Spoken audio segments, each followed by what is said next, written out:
বিদ্যালয়ের সরস্বতী পূজা। সরস্বতী বিদ্যার দেবী, তাই সরস্বতী পূজা ছাত্রছাত্রীদের কাছে খুবই বড় উৎসব। মাঘ ফাল্গুন মাসে সরস্বতী পূজা হয়। বিভিন্ন ধরনের ফুল এনে মণ্ডপ সাজানো হয়। দেবী মা সরস্বতী হাঁসের ওপর বসে থাকেন। তার এক হাতে থাকে বীণা আর এক হাতে থাকে পুস্তক। সরস্বতীকে বীণা পাণি বা বেদমাতাও বলা হয়। বাংলার ঘরে ঘরে ও প্রতি স্কুল কলেজে বিভিন্ন প্রতিষ্ঠানে সরস্বতী পূজা হয়।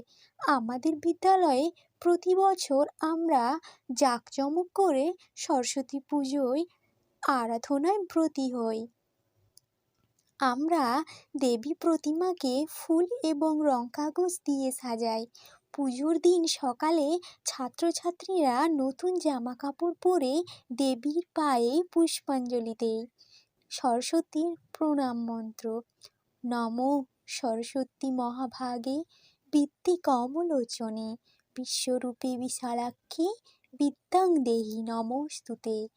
জয় জয় দেবী চরাচর সারে কুচযুগ শোভিত মুক্তার হারে বীণা রঞ্জিত পুস্তক হস্তে ভগবতী ভারতী দেবী নমস্তুতে।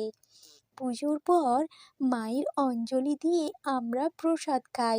সন্ধ্যের আরতির পর শিক্ষক মহাশয় ও মহাশয়ার সামনে আমরা গান আবৃত্তি, নাচ, নাটক প্রভৃতি করি। এতে আমরা খুব আনন্দ পাই। পরের দিন সকালে দেবীর বিসর্জন দেয়া হয়। সরস্বতী পুজো আমাদের কাছে এক আনন্দময় উৎসব।